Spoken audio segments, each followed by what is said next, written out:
Dear students, welcome to biology online revision classes. So let's start our revision with chapter 6, molecular basis of inheritance. So in this chapter we have mainly studied about the DNA, the search for genetic materials. In that we have studied various experiments which proved DNA as the genetic material. Okay, then RNA build. Then we have studied about replication, transcription, genetic code, translation, regulation of gene expression, human genome project, and DNA fingerprinting. Isn't it? So, in this, we have seen that there are two different types of nucleic acids. What are they? They are DNA and RNA. So DNA is mainly acting as the genetic material, and RNA is acting as genetic material in some viruses, and in most of the mostly RNA does the function of a messenger, isn't it?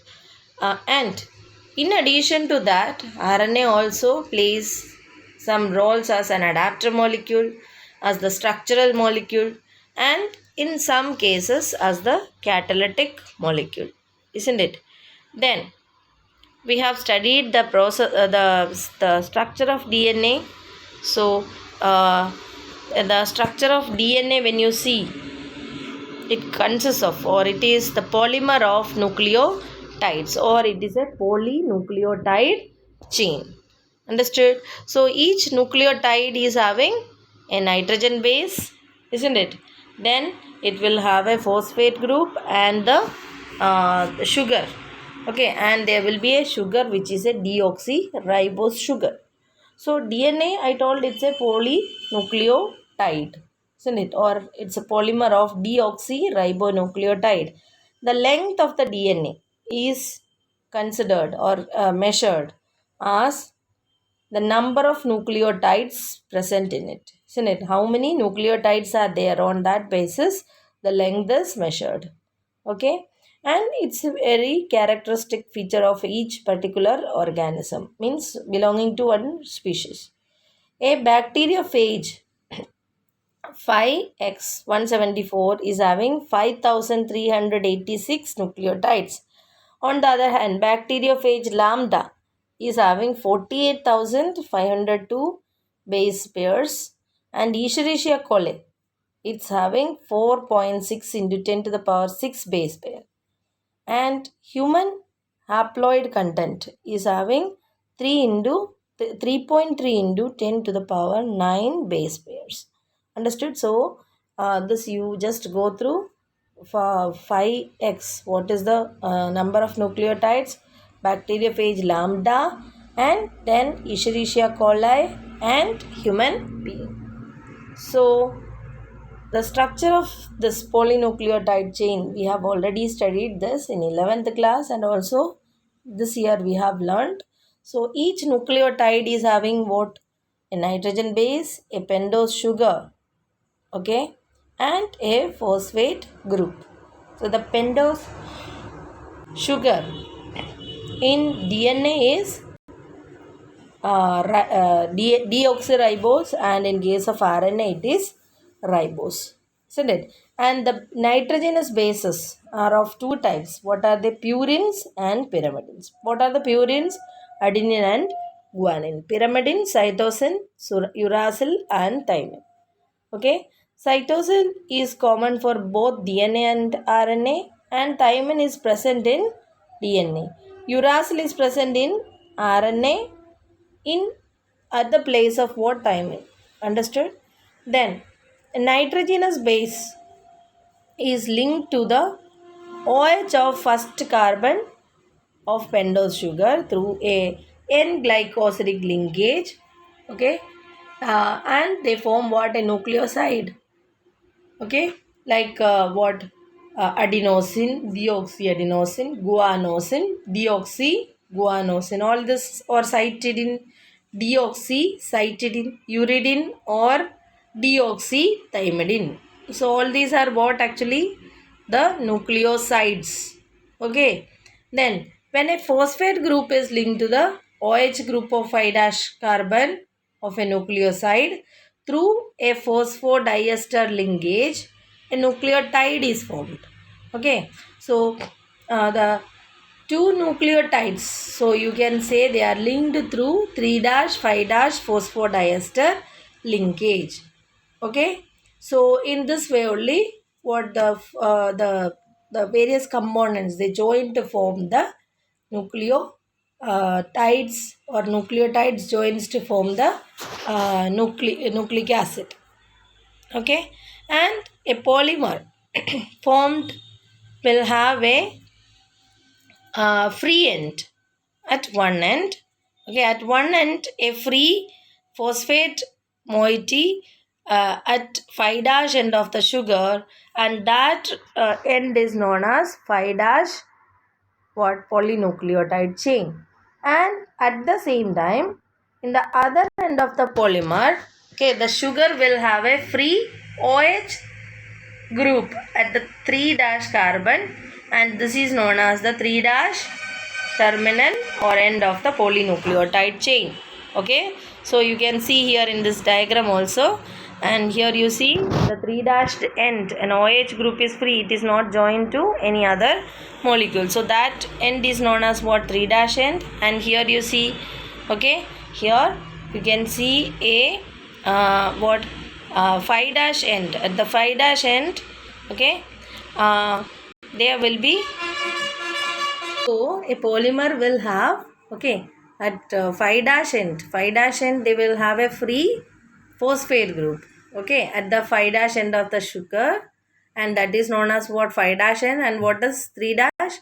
At the 3 dash they will have a free OH, okay, of 3 dash carbon group, and that is referred as the 3 dash end.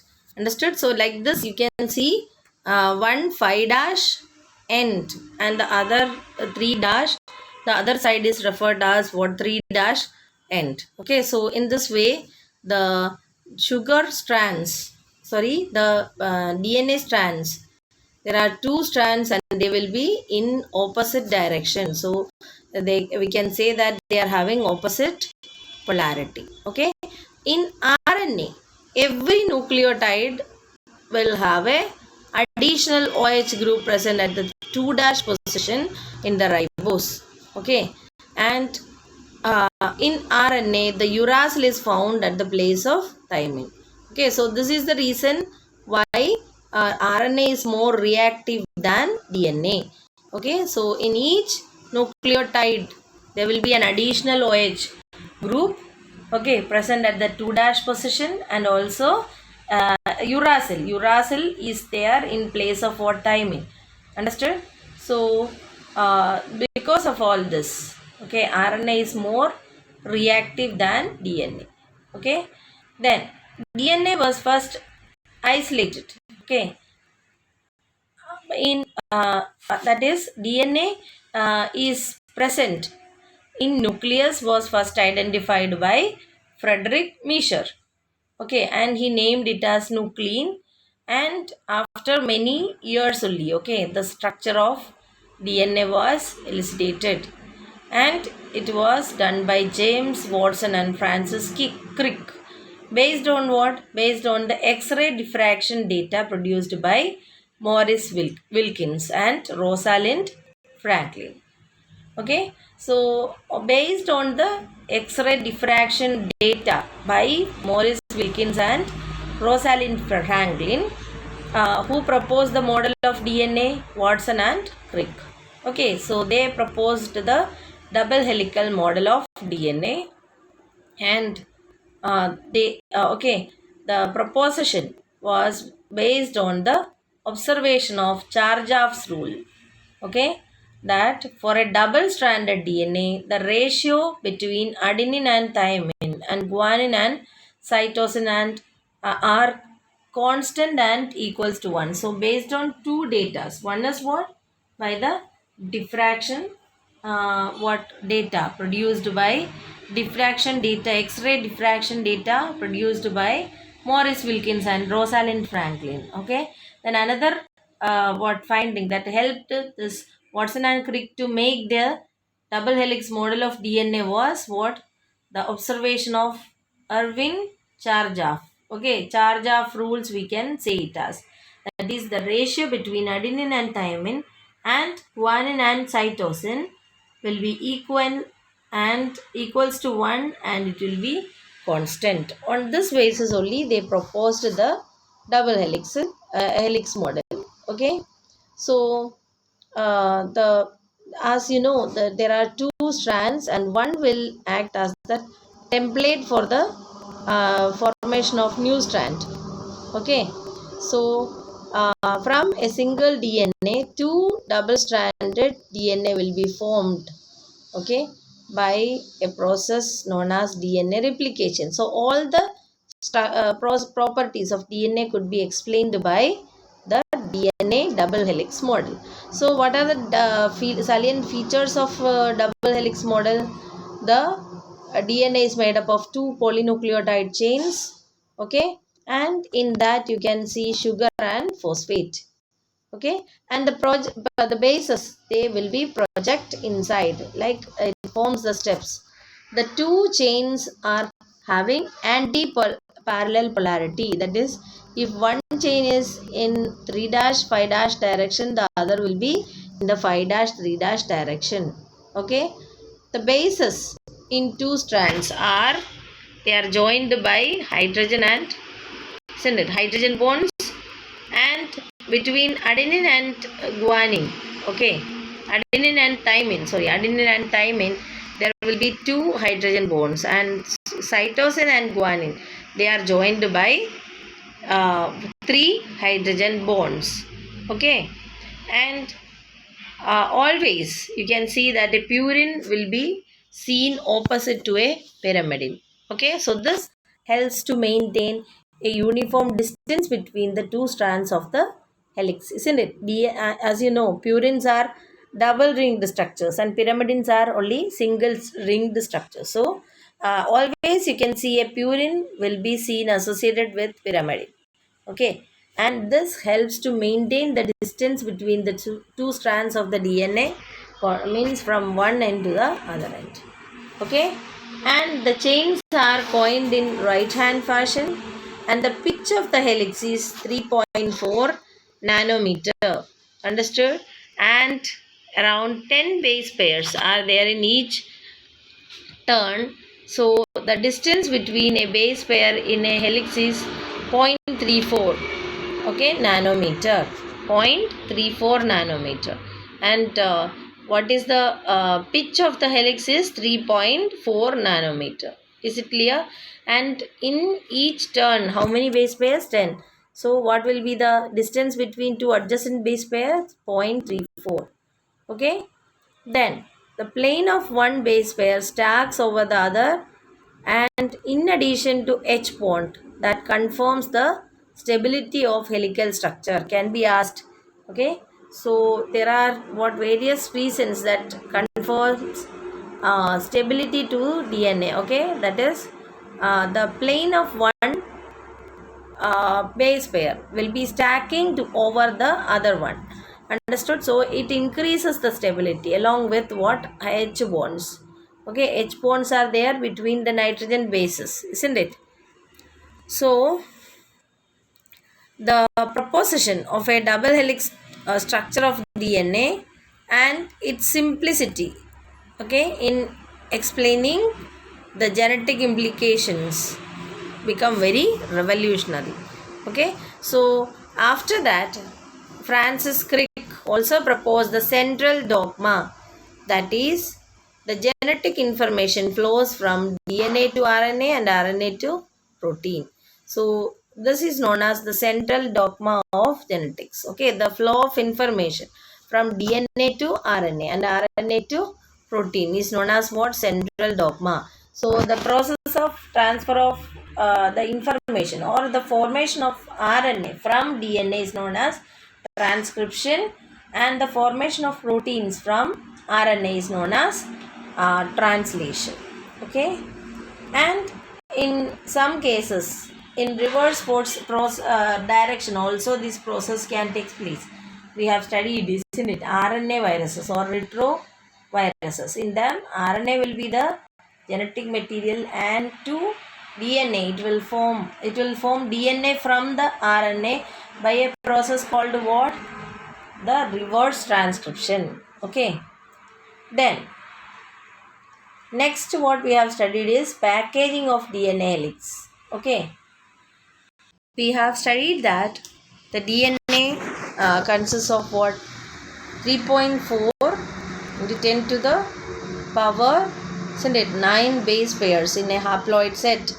And if the distance between them is 0.34 nanometer, then the length will be around 2.2 meters, isn't it? Okay, so that much length, how it will be accommodated in a nucleus? Okay, so this is by the packaging of DNA, isn't it?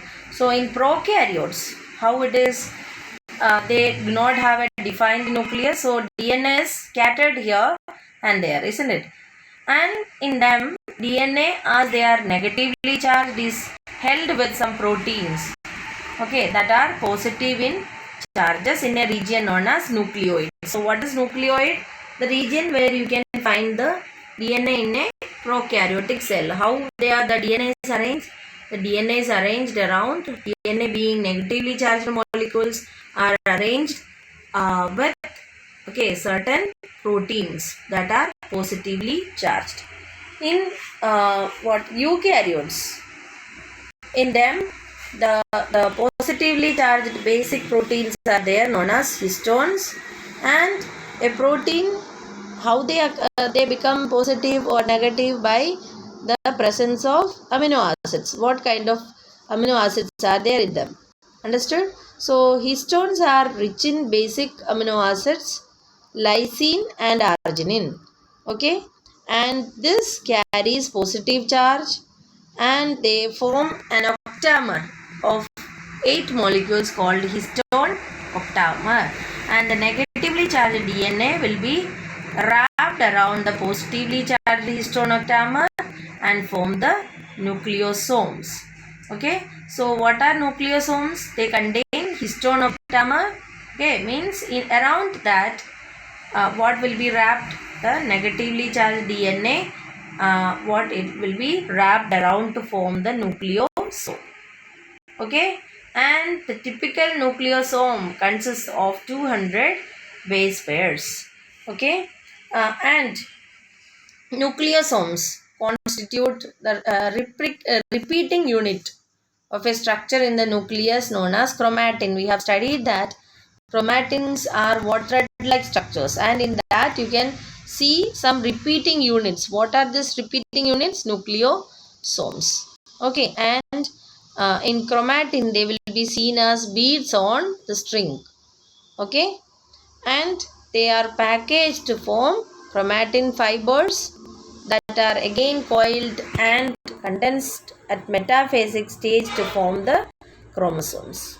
Okay, so like this, what the packaging of chromosomes, they need, okay, some additional requirement. They are having some additional requirement known as non-histone chromosomal proteins. Okay, and means along with histone proteins, this non-histone proteins are also taking part in the packaging. Then in a typical nucleus, some region of chromatin are loosely packed and are lightly stained, are referred to as euchromatin, and the parts which is what highly stained are known as heterochromatin. Okay, and the region which is transcriptionally active is euchromatin, and heterochromatin is transcriptionally inactive. Okay, so in this class, what all we have studied? The major points are what the different DNA with its nucleotide sequences, different organisms with the nucleotide sequences like 5x174 lambda, okay, bacteriophage lambda, then Escherichia coli, and in human being. Okay, so all this you have to learn. Then we have studied about the structure of DNA, okay, the polarity, and why RNA is how RNA is different from DNA, isn't it? They are having what? Uracil, then every nucleotide will have a additional OH group. Then we have studied about how they are packed and what are the specialities of DNA molecule, isn't it? Then I have explained you the central dogma, on what basis they have proposed, what is Jar-Jar rules and packaging of DNA helix.